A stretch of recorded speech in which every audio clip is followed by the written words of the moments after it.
কুট্টাপাড়া বাণিজ্য মেলা যায় আমার সাথে এটা কি হলো, আর আমার ভাই এটা কি করলো?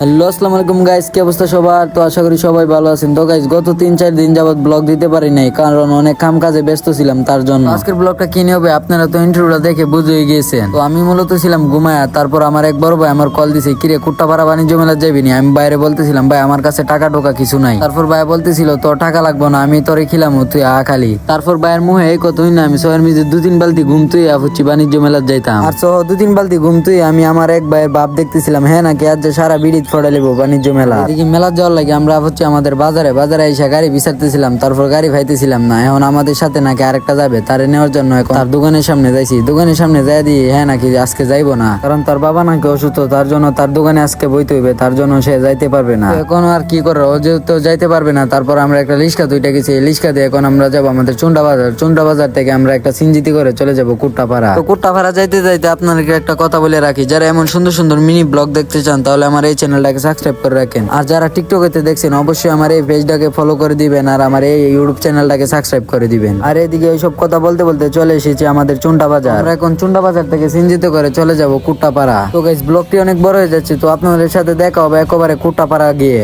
আর এই কথা বলতে বলতে চলে আসলাম আমাদের কুট্টাপাড়া বাণিজ্য মেলা। তো বাণিজ্য মেলার গেটের সামনে এসে দিকে এখানে ইয়াব্বর একটা কুইং টাওয়ার টাঙ্গাইতে লাগছে। ও তুকু কুইং টাওয়ার না, একটা টাওয়ার টাঙ্গাইতে লাগছে। তারপর আমি এই দুইটা টাওয়ার দেখে ভাবতেছিলাম কোম্পানির এই দুইটা টাওয়ার বানাতে কত কোটি টাকা যাইতে পারে, আপনারা একটু কমেন্টে জানাবেন। আচ্ছা, এখন টাওয়ারের কথা জাগা, সামনের দিকে আগানোর পর দিকে এখানে ইয়াব্বর একটা গেট, এটার ভিতরে যাইতে হলে নাকি টিকিট কাটতে হবে। তো টিকিট কাটার জন্য এখন আমরা কাউন্টার বিচারতেছিলাম। তো দেখতে দেখতে কাউন্টার পেয়ে গেলাম। কাউন্টার এখান থেকে আমরা 20 টাকা করে 3টা টিকিট কেটেছি। টিকিট কাটার পর শুনতে পারছি টিকিট ছাড়াই নাকি ঢোয়া যায়। তারপর আমরা আর কি বলবো, আপনাদের 60 টাকা একেবারেই লস। 60 টাকা গেছে জাগা, খেলা তো সুন্দর হয়েছে। তো 60 টাকা দেওয়ার টিকিট কাটার পর ভিতর ঢুকিয়া দিয়ে এখানে লাল নীল বাতি ধরতেছিল পুরো আমাদের ভবিষ্যতের মতো। তারপর এটা ঘুরে দেখতেছিলাম, ঘুরে দেওয়ার সময় দিয়ে এটার পুরো গুলিস্তানের মতো বানাই লিছে কাপড় দিয়ে। আর এই কাপড় দেখতে না দেখতে এখানে এসে দিই শুধু বিড়ি মাঞ্চের কাপড়। আর বিড়ি মাঞ্চের কথা কি আর বলবো, শুধু বেড়ি আর বেড়ি। তারপর আমরা বিড়ি মাঞ্চের কাপড় আর কসমেটিক দেখতে দেখতে আমার এক বড় ভাই বলে উঠলো, কিরে তুই একটা মাইয়া দিস তো ভাইয়ের লাগিয়া পছন্দনীয় হয়। তারপর আমি বিচারতেছিলাম